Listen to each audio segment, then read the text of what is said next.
The More Show is in partnership with Ozark Mountain Publishing, taking readers beyond the unexplained.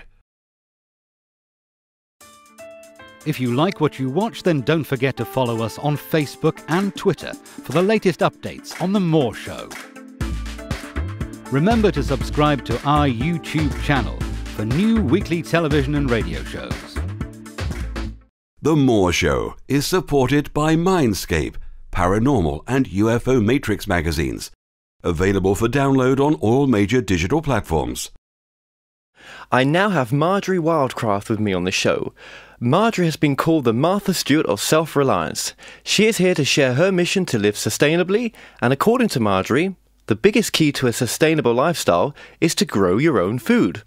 So if you're struggling to pay your grocery bill, discover what you can do. Good morning, Marjorie. Hey, good morning, Kevin. Marjorie, you know, I've got to say, I saw you on the Skype just before we went live here, and you look great. You look really healthy. Now, is that down to growing your own food? It is, actually. I've got a YouTube video that kind of documents that, where there's this friend of mine I interviewed. He says, I can't believe it. You're just getting younger. And I'm like, I feel great, too. Yeah, but it's so important what we eat, isn't it, our diet? It really is. I mean, you know, we got all this medical system and pharmaceutical and magical stuff they can do, and it really is magical. But at the end of the day, you know, we know that if you don't get enough vitamin C, you get scurvy. You know, we know that if you don't get enough vitamin B, you get this. You know, I mean, we know you've got to have a certain amount of minerals, and we know that we're not getting them in the normal food supply. No, that's right. That's right. I mean, what's just to give us a rough idea, whereabouts in the States are you based? I'm in Central Texas, so yeehaw, y'all! Yeehaw! And I take it you have a large couple of acres of land, do you, or? Well, we do, and that actually leads right into one of the biggest mistakes that people think is that they need a lot of land, and it's just not true. Yeah. We do have 75 acres because we're here in Texas, and my husband's first wife, they had 15 acres. I had to have more. 15 acres. We got 75, right? But you really don't need much at all. In fact, the heart of where I grow all my food is about a 1,400 square foot area, like a common backyard. And there's some photos of that of me on the website if anybody goes and wants to see. I mean, really, my husband took it from the roof, and I'm glad he didn't fall off. Does your husband, is he quite supportive for the way that you grow your own food and you know, have become self-sustaining? Very, very much so. Yeah. In fact, he's the reason that I'm able to do what I do. He really does support it, and you know, now I'm actually starting to make a little bit of a business out of it by teaching other people, and that's helping. But believe me, there's not any money. No, but I suppose you're doing it for the. I mean, one of the reasons I wanted to get you on, because you know you're really into survival, and if we was going to face some sort of calamity, global event, you know, perhaps with the economy like it is, you know, this is important, isn't it? Well, I wouldn't say if, I would just say when. Really? Really. I mean, here, let me give you a little synopsis, and this is the United States government, okay? But, you know, if the United States falls, we're all in big trouble. It's not like, I mean, you could already see the other dominoes with Greece and Cyprus, and we're starting to see how interconnected things are. So if the U.S. falls, so here's the scenario. The United States, if it were just a family, a family, and we just cut off a bunch of those zeros, its income would be about $58,000 a year, and its expenses would be about $73,000 a year. And you'd say, well, yeah, they're way overspending, and we know that, and any financial planner would tell them they've got to cut a lot, right? Yeah.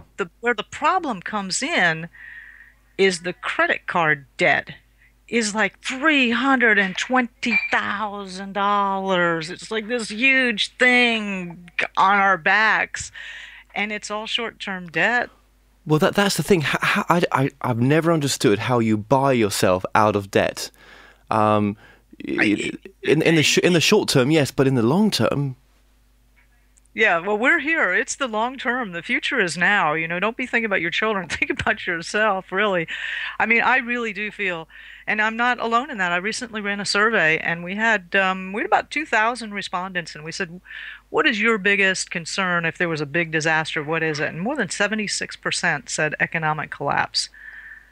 Well, you think how reliant we are on the supermarkets, yeah?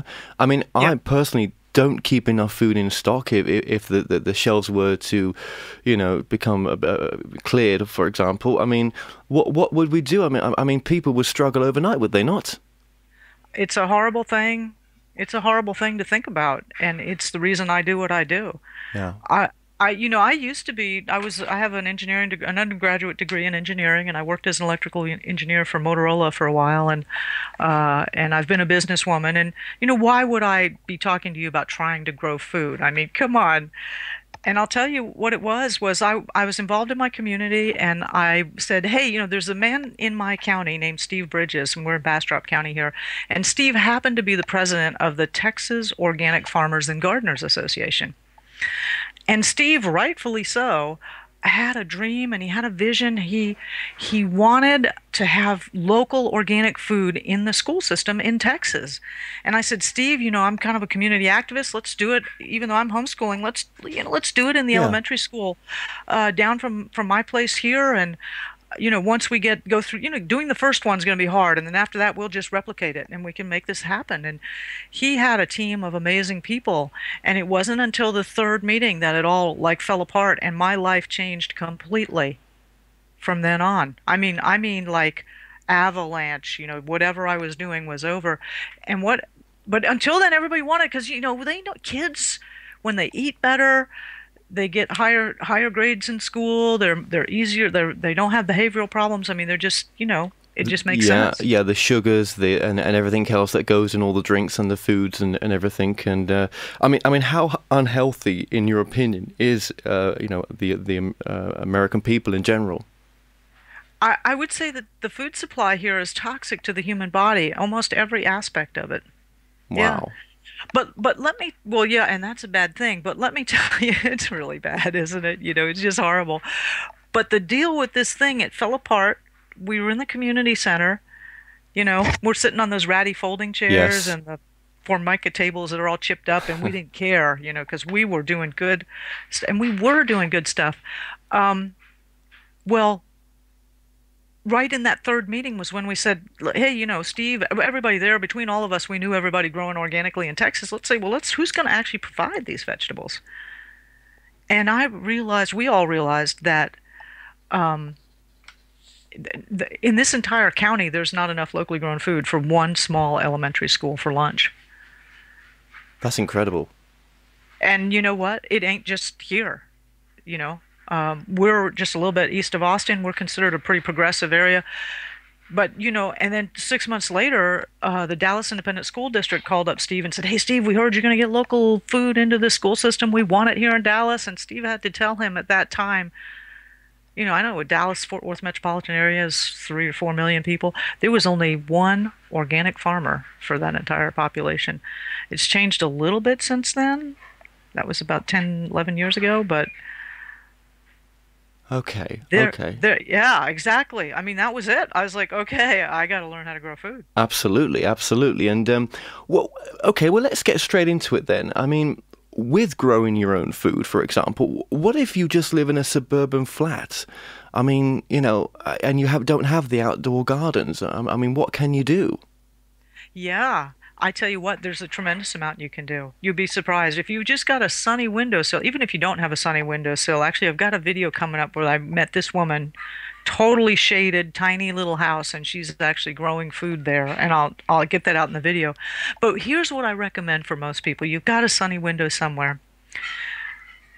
If you don't have a patio or a rooftop, or if you're in line for a shot at the community garden center, or there are websites where people are saying, hey, here's my backyard, I'm not going to be using it if you want to garden it.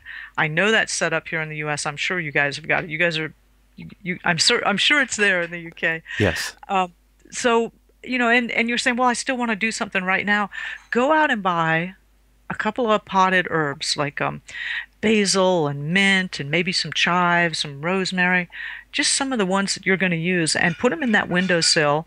I'd recommend that get as big a pot as you can fit on that windowsill, because the more bigger pot you have, it's going to have a lot of soil in it, and it'll hold more moisture, and it'll be more forgiving for the time you forget to water it.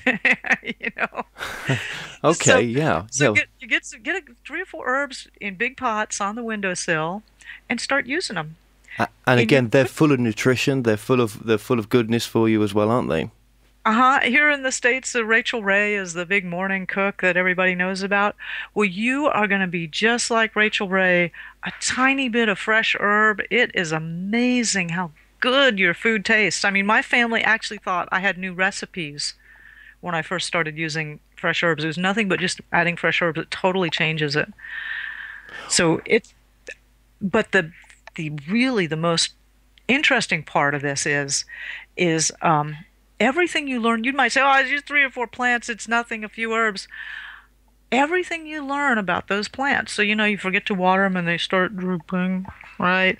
Or they're not getting enough sunlight and they're getting pale, or or maybe you shot them up with fertilizer. Marjorie told you not to do that, but you went ahead and did it anyway, and they all turned bright yellow.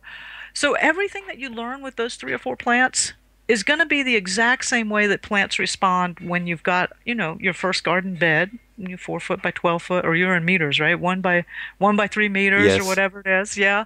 Um, to when you're managing acres of crops. When plants don't have water, they look a certain way. So everything you're learning with those potted herbs, just get started with a few. This is such a vital skill. You really need to have this. You are going to screw it up. They're going to die on you because hopefully you got involved in like some great romance, and then like a couple of weeks go by and you don't know what happened, right? And then your plants are dead. More realistically, it's going to be like you got involved in a work project, you just didn't have time for the plant. They're going to die. Don't worry about it. Put that stuff in a compost pile and get a couple of more and just keep on going. So I really do want you to get started. Okay, okay. So before we get to the DVD and talk about that, let's just go over some of the foods that you would say are easy to sort of raise yourself and grow your own, because it's not just the plants. There's the meat side as well. We can't just live on plants, can we? No, and I've tried that. I was a raw vegan where I was just doing fruits and vegetables, nuts and seeds, and it's the key thing. We're going into such difficult times and challenging times, and even if we weren't looking at the political and human situations, the weather is changing so crazy. Um, you need to have a lot of diversity. You want to be doing as much as you can of everything. But the easiest food source to grow, surprisingly, is meat. Is that So right? Hmm. I am a huge, huge friend of the rabbit nation. The rabbits have done so much for me, and they are such a good animal for the human relationship. They're real quiet. They don't need a lot of room. I've got it's 2.5 feet by 20 feet rabbit hutch, so 50 square feet. I don't know, what would that be in meters? Yeah, about 20. So just keep it as 20 foot long. That's fine. Yeah, yeah, Yeah, well, a small area. yeah. Of And course. I've got 8 cages in there. I've got a buck and 3 breeding does, and I generate about 80 to 90 rabbits a year out of that space. And that's about half of the protein requirements for my family of 4. Do the kids find that difficult though to to know that that on the dinner table is obviously the rabbits that they may have seen before? I mean, is that Yeah, doesn't it seem like, oh, bunny, and then enchiladas, right? I got 2 kids, and they're both different, right? right? So my son is like, oh, mom's up in the barn butchering. Oh, she's so evil. But he does love rabbit enchiladas, and he loves rabbit stew, and he doesn't have any problem eating it. It's just the whole killing process, Yeah. which mystifies me to no end, because that kid plays Halo and Death Squad and some other stuff on the internet. Anyway, now my daughter, on the other hand, she raises them when they're little babies. She takes them out to the trampoline to teach them how to jump. you know, and she names them. They're almost I don't always. know. I would find that quite difficult, but I guess, you're either in it or you're not. Yeah, and she gets it right away. But Yeah. also, a lot of people have commented on the video, and I really, really, really sincerely have a relationship with the rabbits, and I am killing, and I'm very conscious that I'm doing that. I'm very regretful of that, and Yeah. um, and the I've had so many people tell me that that was done really, really, really beautifully. I was just actually, I don't know what it is with videographers, but I almost always seems to get vegan videographers. So on the video set, the rabbit scene was the ones that we actually videoed last because he was like, well, let's do something else, right? Yeah. And then Yeah. and then I was recently on, so here in the US, there's this really, really famous, Doomsday Preppers National Geographic show, and I was featured. I was brought on there to teach a family some self-reliance Yeah. skills. And one of the was we were butchering a turkey, and I butchered a turkey on national television for this family. Anyway, it turns out the producer was a vegan also. So as you can imagine, that was the last scene that was shot. But and she's kind of she's kind of like, New York, we got to get this done. Okay, you over here, just kind of like that kind of personality. And so we did the thing with the turkey, and then we killed it, and I did the little ritual I do whenever anything dies, and stood up, and we were getting ready to go do the last bit Yep. of filming somewhere else, and she came up and hugged me and just held me, and I couldn't believe this, New York pushy woman suddenly getting so, cuddly almost. And she said, that was so beautifully done. I'm really, really appreciate how much you respected the life of that animal because I'm a vegan and I was really having a hard time with this scene. So, it's a difficult thing. I So mean, and I don't ever want to lose touch with how painful it is, to be honest with no, you. no, and I like the thing that you do with the ritual. I think that's got to be the right way to do it. But so what foods? The rabbits. I mean, because you've eaten quite a varied sort of palette of food. I mean, because you spent a lot of time in, I believe, was it Southeast Asia you went to as well? Yeah, yeah, that's right. I was based in Hong Kong. I was an expat there for Motorola for a few years, and then I started my own venture. And yeah, you're going to eat a lot of things in Hong Kong and China, Yeah, I Malaysia, bet. Singapore. Yeah. I bet. What Oh was some of yeah. the most exotic stuff that you ate then? Well, I didn't intentionally order it, but I think I ate house cat one time. Oh, Oh, I right, okay. know. I know. I saw it in the, oh God, it was awful. It was the cat hairs in the dish, and I was like, oh no, I didn't eat any more. No. Kind of the standard stuff there though, that's not too hard to take is like shark fin or um, bird's nest, or they take the swallow when it makes the nest. There's some gummy stuff that apparently is really good. They make a soup out of it. Snake. We eat a lot of snake. Coagulated pig's blood. That was another one. Okay. Yeah, they got Well, insects. we Yeah. oh, do you know what? I want to get into that as well, the insects as well. So just bear with me. We're just going to take a short break here, and then we're going to get a bit more into that, and then get straight onto the DVD as well. So stay tuned, and we'll be right back. The Moore Show is in partnership with Ozark Mountain Publishing, taking readers beyond the unexplained. Visit themoreshow.co.uk/shop to purchase products and services from your favourite past guests. If you're new to this site, you can also catch up on the previous television and radio shows through YouTube and the Moore Show website. The Moore Show is supported by Mindscape, Paranormal and UFO Matrix magazines, available for download on all major digital platforms. Broadcasting from the studios of Radio Cardiff, you're now watching The Moore Show. Welcome back to the show. I'm still currently joined with Marjorie Wildcraft. She's been called the Martha Stewart of self-reliance, and she's here to share her mission to live sustainably. Welcome back to the show. Thanks, Kevin. Thanks for having me back on. Now, just before the break there, we were just going through some of the more exotic foods that you've that you've eaten. And I think it's important because I think this is sort of, part and parcel of what you do as well. And obviously your journey and visitations to Asia they must have had an influence on your palate, obviously. Well, yeah, there's nothing like going somewhere where people think it's perfectly fine to eat a cat or a dog to really open up your mind to new possibilities. Yeah, but and not that we would condone eating. I mean, I couldn't. I personally, I don't think I could eat it. I know.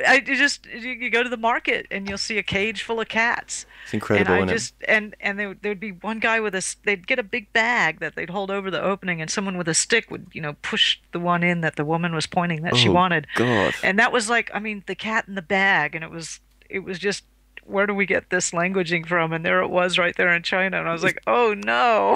Completely different culture, isn't it? Yeah. That was part of the reason I wanted to go, though, absolutely. to really, really open up. Yeah, absolutely. And insects as well. I mean, has that been on the menu? Well, I really wasn't into insects that much per se when I was in Asia. That really, as we talked in that first segment there, I really said, hey, at some point in time, I think that just sheer calories of any kind are going to be of interest to people.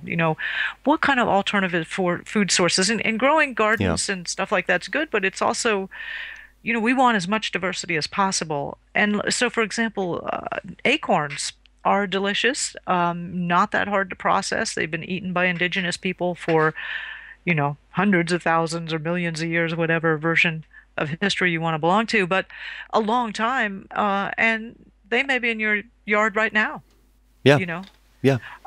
There's a wonderful story they talk about a long time ago in the founding of the United States, or the development of it, of this homesteader that died of scurvy, and they buried him underneath a pine tree. And, pine needles are high in vitamin C. Yeah, it's incredible, isn't it? But then when you think about it, right, you hear these stories of survival and everything. And, when man is pushed to it, sometimes in desperate circumstances, you would try to survive, wouldn't you? And maybe, things that you wouldn't normally consider to eat, look good. Well, both yes and no. There's also like children. I've been doing a lot of interviews with economic collapse survivors, and went to Cuba recently because they had an economic collapse about 20 years ago that they haven't really come out of. And so talking about something the kids would just push away strange stuff they didn't know, but the adults, of course, were engaging in that. What really struck me, especially about going to Cuba and then all the other interviews that I've done, is time and time, and of course just reading history, time and time again, under stress, humans go back to what works, and that is small plots, small food plots in your backyard, on your patio, on your rooftop, wherever you can do it, but small plots of land. Russia, I mean, wasn't it something like 70% of their food supply at one time was just little tiny backyard plots? When they were going some real difficult time. The United States, during World War II, we had this Victory Garden thing, and we went from, like, within just a year, 20 million new gardeners managed to produce about 40% of the produce America ate. And just, so people can, get down there and start doing it. I'm just wanting to have those resources be available, and it's a lot easier if you've been doing it for longer. Yes, absolutely. So, well, let's just get into your DVD a bit, because and Sure. Thank you for sending us the couple of copies over. Thank you very much. I mean, it's great what you're doing. So let's start with the basic overview. So soil types and the climate of the site. I mean, how can you choose the? I mean, obviously you can put different layers of soil on to grow the plants. But I mean, what's your advice there? How do you start off? Well, yeah, first of all, you're probably not going to have good soil. If you do, thank your lucky stars. But the reality of it is our ancestors, 100 years ago, 200 years ago, they knew that living in good soil meant that life was going to be easier. So all of those places are now London and New York and That's right. Austin, right? And the land that's available out was land that was never used or never developed, and usually that was because it wasn't as productive. So my farm here, we just have it's almost beach sand, you know. It's and most likely that's most I'm up spend a lot of time in the Ozarks and they just have rock. So chances are you're not going to have good soil, and that's the reality of it. The good news is you can grow soil, and I specifically talk about in the video the most soil efficient and most efficient and simple and easiest gardening method that is known, and it's very, very well researched and presented. So it's all of our job from now on is to create soil, basically. And what? Yeah. So what is that process? Just very, very briefly, then. I mean, is it quite complicated? No, no, no. It's really simple. If you just get a corner of your backyard, you take your kitchen scraps, your vegetable leftovers, and any even your grass clippings, and put them in a back corner. Mix in leaves or hay or coffee grind. Just stuff that you find. There's a general category of browns, which is things like hay and newspapers and stuff, and a general category of greens. So if you left it alone and it just dried out, it would be browns. And if you left it alone, it would mold and rot and get really funky. But you mix those two together and put a little water on them. It's amazing. Nature does most of the work. It turns into this beautiful, beautiful black compost, which is just black gold for your plants. Oh. And yeah. Okay. Well, then moving on then to Walter as well. I mean, obviously, if there was a collapse or there's something terrible happening, we do rely on our water being fed to us, and it may be off. So to start your own wells, you suggest as well, and and collection really, systems. Rainwater collection is probably the first thing that you should do, and if you've got a roof, you're halfway there. Yeah, that's All true. you need to do is get a gutter and some kind of bucket. Just start with a 55-gallon drum, though, first, and then build up to whatever you might need or want. But even just having that drum full of water, you can use that to irrigate or whatever. Plants love rainwater. It is far superior. You'll notice a difference between watering your plants with rainwater versus the city water. City water usually has so many chemicals in it. Water is vital. And other than food and the food supply, I would say water is the other really big crisis on the planet. And there's so many rivers now that never make it to the sea. You must have learned so much, from starting the first garden off, because obviously, location is an important part to that as well, isn't it? To get the right location. Right. Now this is a really, yes, you saw in there I showed all my mistakes, but we had like 3 or 4 different gardens before we ended up putting it where we needed it to be, and where it works out being is as close to your house as physically possible. They used to call them kitchen gardens, and there was a reason for that. You wanted right outside the kitchen, so you could just run out there, and I send the kids out, go get me some basil, go get me some mint, pick me some tomatoes.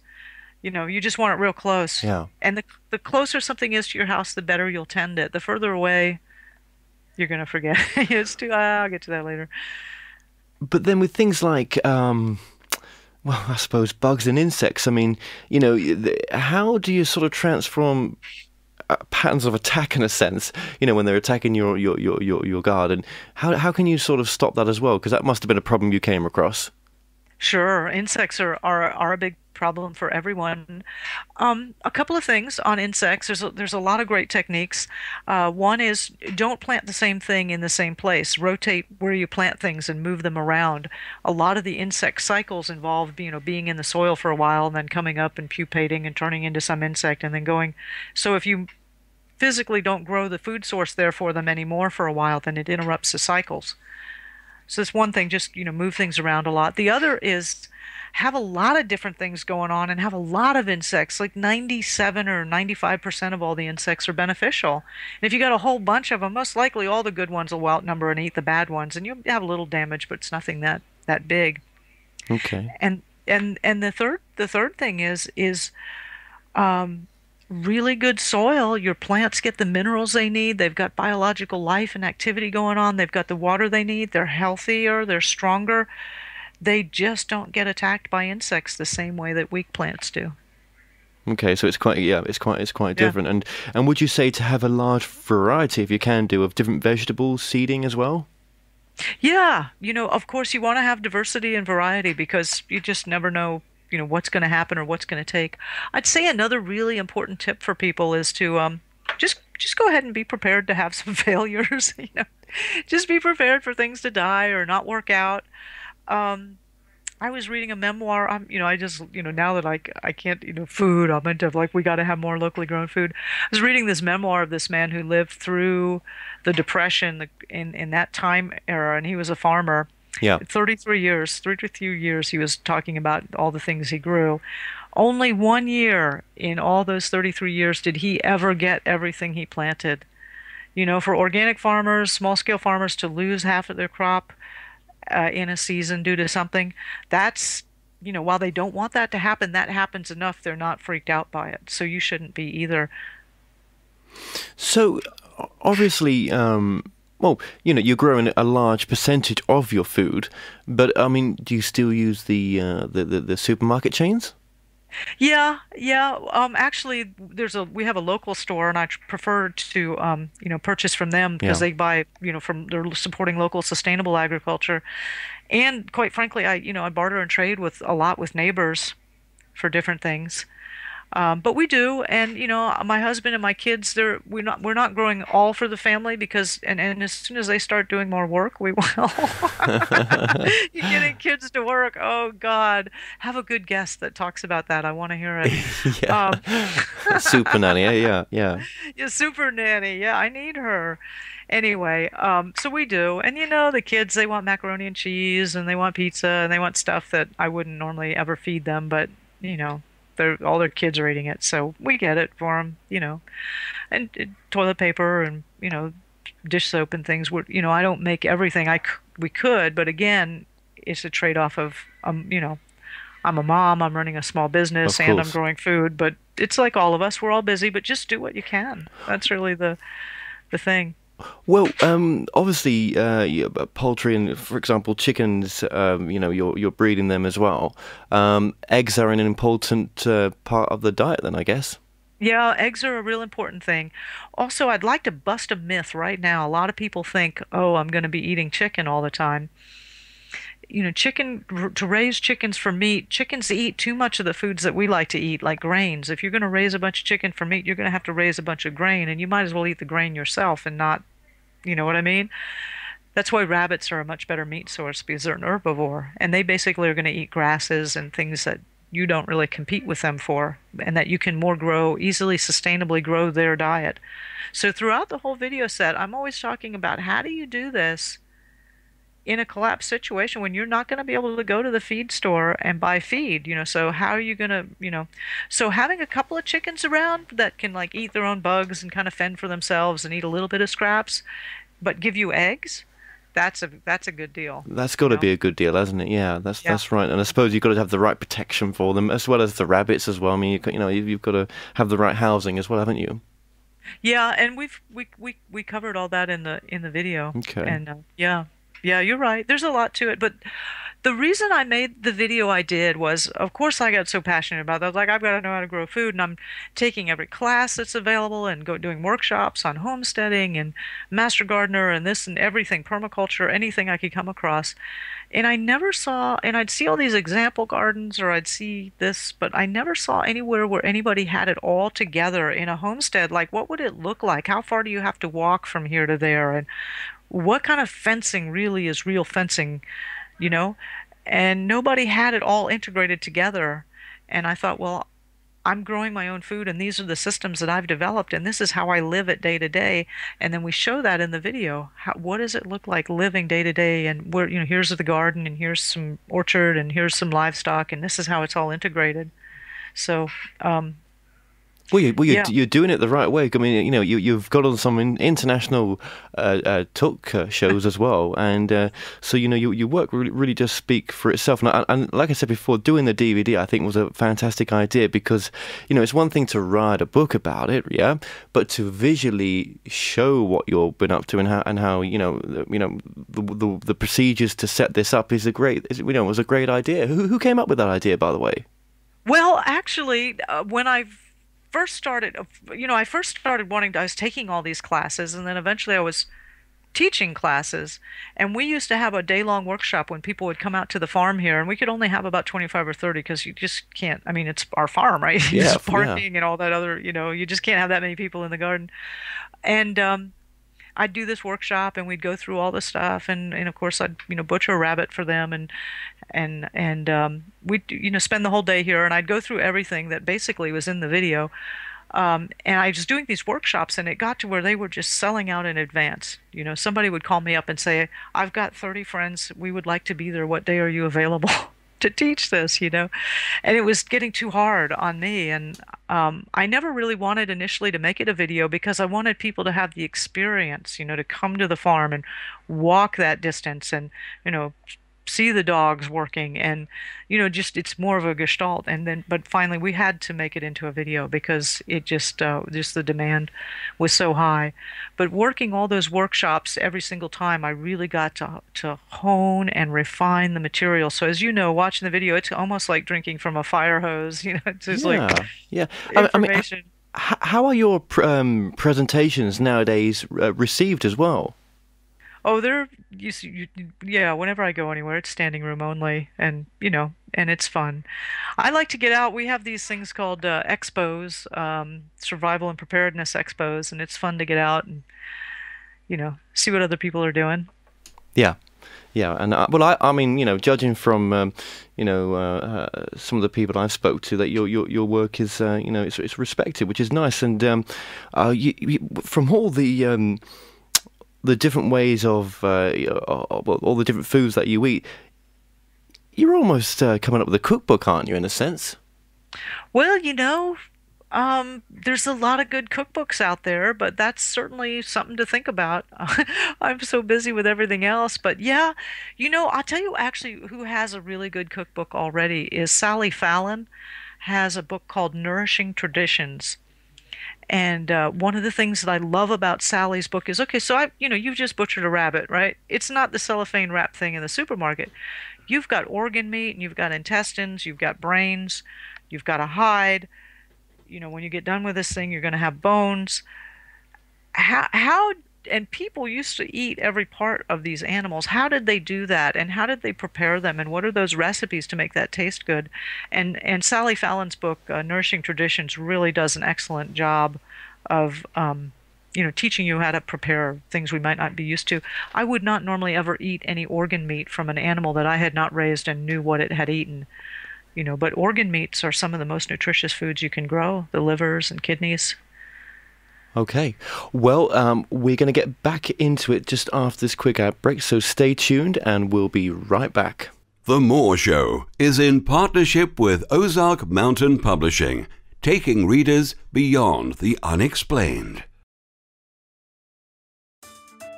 If you like what you watch, then don't forget to follow us on Facebook and Twitter for the latest updates on The Moore Show. Remember to subscribe to our YouTube channel for new weekly television and radio shows. The Moore Show is supported by Mindscape, Paranormal and UFO Matrix magazines, available for download on all major digital platforms. Broadcasting from the studios of Radio Cardiff, you're now watching The Moore Show. Welcome back to the show. Okay, I'm still joined here with Martha Stewart. She is here to share her mission to live sustainably. Margaret, welcome back. Marjorie Wildcraft. But oh, Marjorie, where did I Martha. get Margaret from? I'm sorry about that. No, everybody calls me that, the Martha Stewart of self-reliance. I think it's funny. I'd rather be the Oprah Winfrey.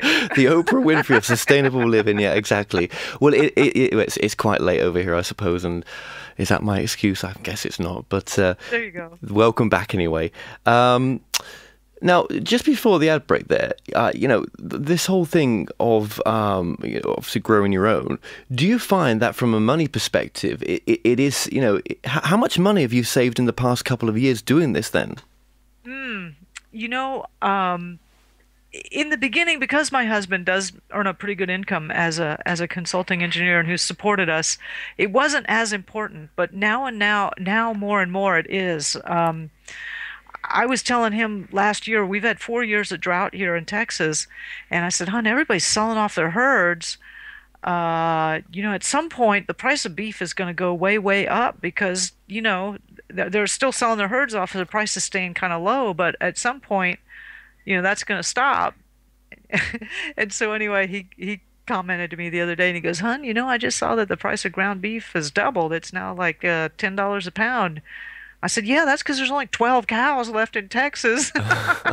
But you must find, though, the cost of living is going higher and higher. I mean, it is in the UK. Yeah, and I to go back to your question, I'm not sure how much we're saving, but I do know in the beginning I was just doing it because I wanted to, and now I feel that it's like one of the family members' jobs. This is like a full-time job. It's a job. It's a very significant financial contribution.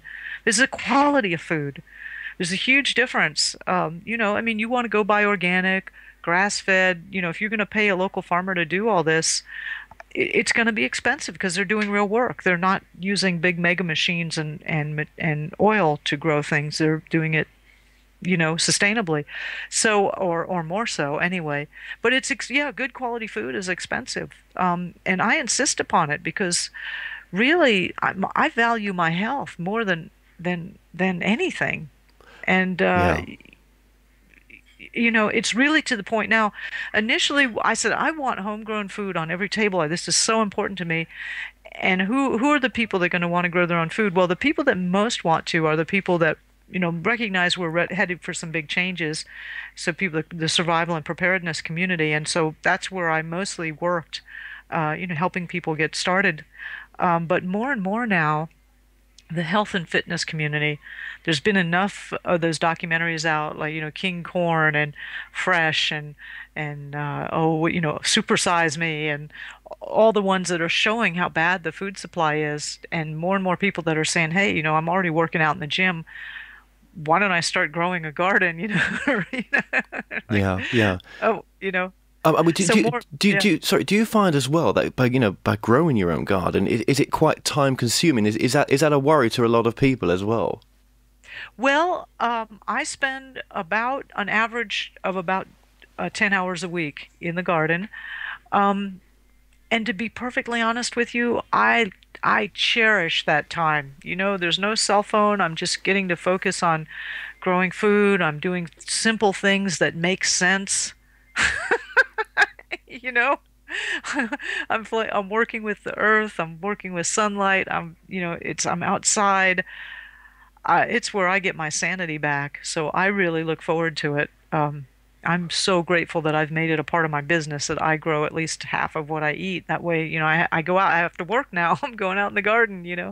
And that's where I'm saying the price of food is going up so much, and especially the price of quality food, that it really now is worthwhile for someone to be growing the food for the family. It's instead of two people working at jobs outside to make money to buy food, why doesn't one of you just start growing the food?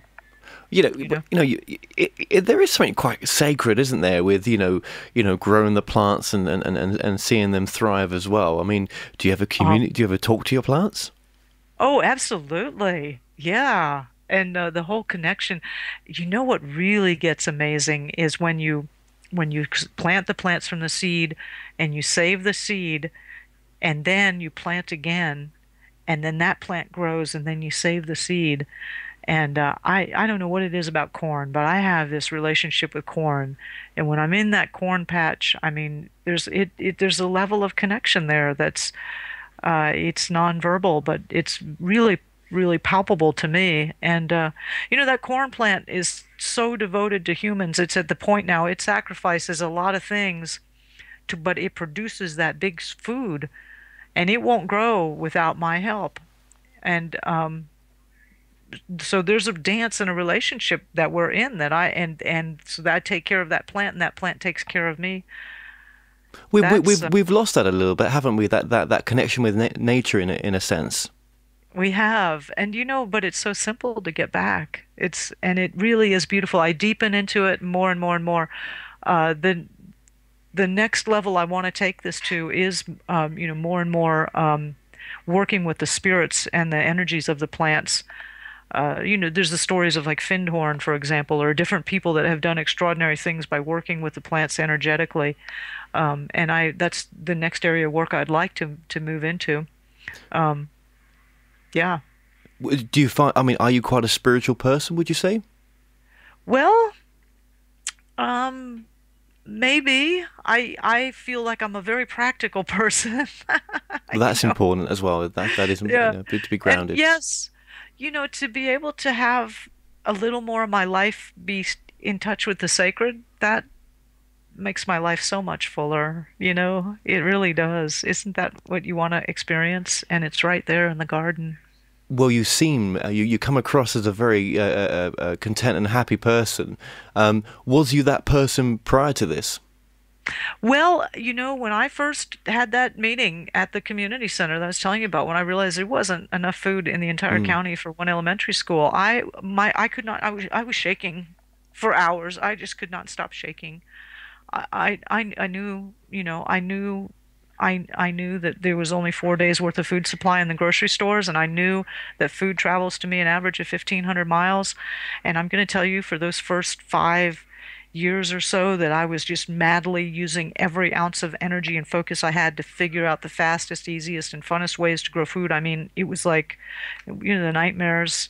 I wouldn't say I was always happy. No. Yeah, No, I was miserable because, the horror of it. I mean, just, oh, let's not go there. The sheer horror of what could happen. So, yeah, and, so the sense of security, knowing that just a basic need, every animal on this planet, the first thing it teaches its young figure out is how to get their own food source. The cat brings some half-killed mice for the kittens to finish off, and then they get their own eventually. You know, um, all the creatures learn how to feed themselves. Does it scare you though that if there was some sort of collapse or there was some sort of global event, locally people are going to come to you for the food? Would you have enough? No, I don't. And that's why I've been so passionate about teaching. And that's the thing, is you start working in your community. If you're already growing some food, grow some more. And if you're already growing a lot, teach your neighbors. I tell you, the other thing that's amazed me about food. And so, have you heard of this guy called Alex Jones? He's real big here in America, Oh and he yes, rants. I know Alex Yeah, Jones. Yeah, yeah. yeah, he rants and raves. And actually, Alex loves the video too. Anyway, I used to do stuff with him, but he's. So I live in Austin, Texas, or near Austin, Texas, where Alex is based, and there's a bunch of other people that are like Alex here. Alex is kind of the creme de la creme of all the ranters and ravers about the system. So I was on a radio show with another one. His name is John Bush, and John is the kind of guy that got how do we put this? They told him in City Hall he could not come back in for a year because he was too vocal at council meetings. So he has a radio show, and I'm on John's radio show. And one thing that actually really frightened me is a lot of the activists in Austin a couple of years ago stopped so much activism and started focusing on growing their own food. They gave up on the activism basically and said, "Look, the thing is too far gone. It's only going to collapse. I better start learning how to know how to grow food." So I became real popular with this community of activists. So John now has a garden and some chickens and stuff like that, and I'm on his radio show and we're talking about that. And he said, I said I was asking him about Agenda 21 actually. But anyway, on the show, John was telling me that he went back to the courthouse and he couldn't help himself after he was leaving the courthouse because there were two cops there. And he says, "Hey, you guys, how come you're wearing guns on your belts right here? And this is a building, everybody's been screened. Nobody can come in this building without weapons. And there you are, and you got weapons. I mean, don't you realize that you're just pawns of the state, that you're just showing off the power that the state has?" He couldn't help himself. And and the cops are like, "Oh, John Bush." And so they start talking about their gardens to like just ignore him basically. Well, John has a garden too. And in a little while, they're actually all standing there talking about their gardens and, how hard it was getting tomatoes last year because of the heat and, oh, but my okra did great. And the whole thing has shifted. And then the judge, who's out of chambers now, comes walking down the hallway. And it turns out the judge, too, also had a garden, and they're there for 20 minutes, all of them there. So here's John, these two policemen, and the judge. Half hour before, they had all been yelling at each other and arguing and angry and stuff, and now they're all having this thing about, well, I'm going to send you some seeds. And it brought them together. And it brought them together. Yes. See, And I that's said, what it can do yes. as well, can't it? I mean, it can be fun as well, can't it? Communal-wise, to come together and do this kind of stuff. Not only the positive aspects of it as well, but there's a community aspect to it. There is, and I mean some of the most difficult curmudgeons, old grumpy people that you never think you could ever talk to. If they garden, go talk to them in the garden. They'll be an entirely different person. You'll be stunned. I will try that out. I'll give that a go. But one other thing I wanted to just touch on as well was, protection as well. I mean, from predators and stuff. I mean, do you have dogs on your estate? Well, I use the dogs not to protect against human beings, but yeah, for almost everything else. And I highly, highly recommend dogs. And I don't think we've got time to go into the whole thing on it here, but they are fabulous, fabulous resources. And even if I just had a small backyard in a suburban area, I'd get a small little dog. And there are ways that you can not basically have to buy any food for them and have them live off of your system and protect things for you. And they're extremely useful. Yeah, so it's all kind of self-sustaining in a way. Yeah. Yeah. Yeah, I don't buy any food for my dogs, or very rarely, because there's enough other things we got going on that they can eat from. So. Okay. And it obviously doesn't cost a lot to start up your first garden, does it? I mean, it's relatively cheap if you just, are careful with what you spend on? Yeah, for most people, because most people are going to have a clay or a rocky soil, you might want to get some boards and make a raised bed. So something's 12 to 18 inches tall, and fill it up with as good a soil as you can come by, whatever that is. And then don't worry, you can keep working on growing on it. I recommend start with just one garden bed and start small. I was panicked and freaked out and always made these gigantic gardens, and I had big problems with weeds and frustration. Start small. A little 1 by 1 meter by 4 meter bed would be great. And just, put in a diversity of little plants. So go for the ones that you really, if you don't like tomatoes, don't grow tomatoes. Yeah. Grow things you like. Try a few things that, like a squash, you may not like, but you might want to learn how, because it's so easy to grow. But green beans and cucumbers, there's all kinds of wonderful things, lettuces, and just get started. But if there was a power outage as well, right? Obviously, the meat, the refrigeration and stuff. I mean, how do you take care of that? Well, we do keep stuff in a freezer just because it's very convenient. But I have a plan in my mind. If the power goes out and it's going to be out for more than enough days, that meat, I'm not going to let it go bad. I'm going to be canning that meat. I'm going to be drying that meat. I'm going to be smoking that meat. So I'm going to be making sure that I can preserve all of that meat. And you're absolutely right. That's a whole nother question of how do you live without refrigeration. And I'm definitely doing a lot of research and experimentation on that all the time.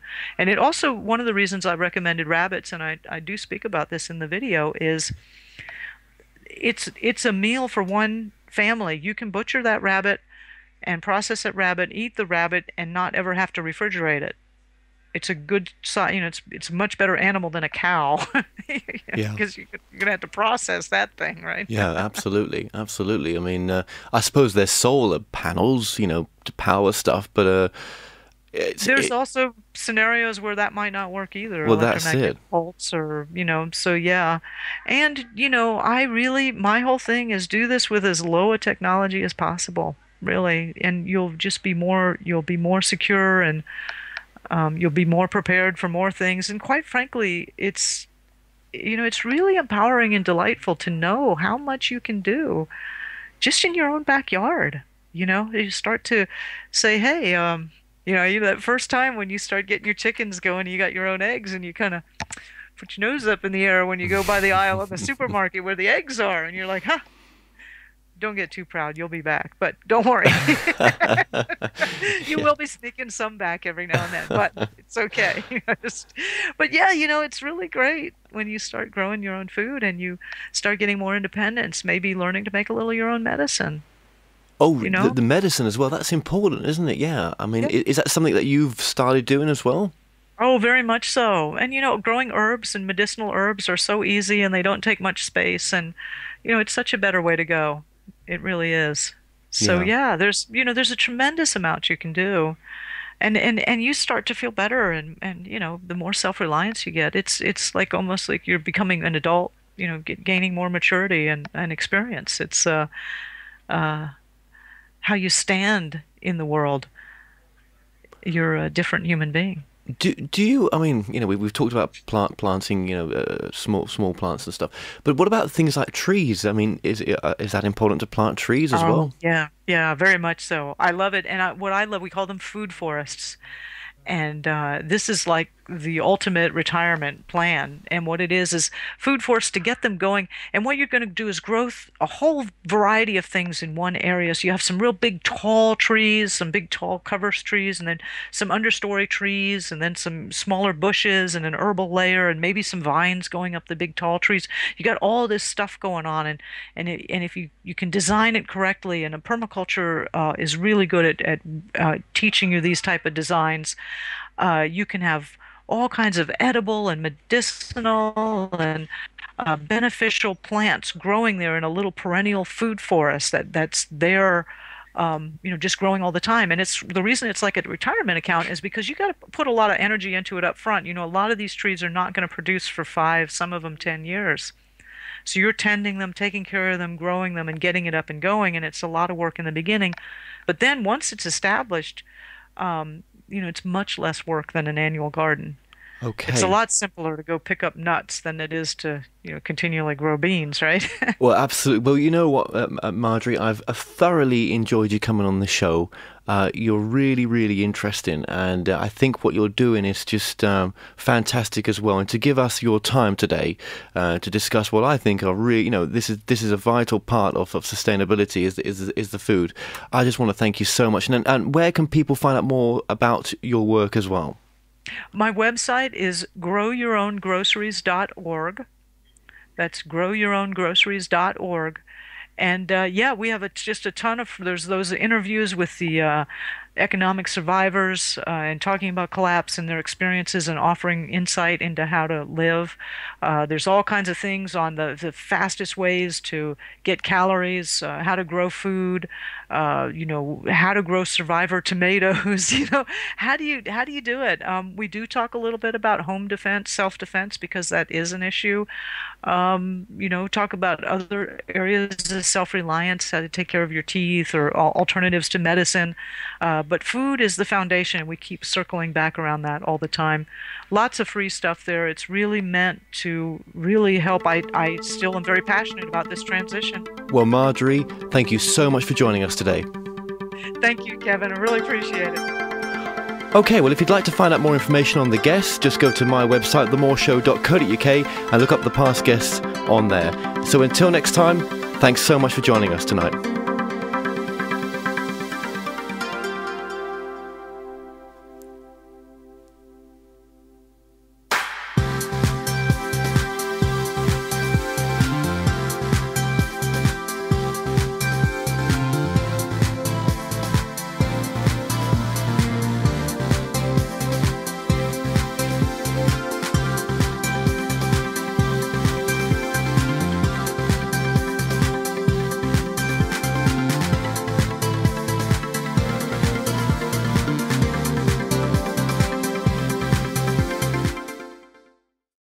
Visit themoreshow.co.uk/shop to purchase products and services from your favourite past guests.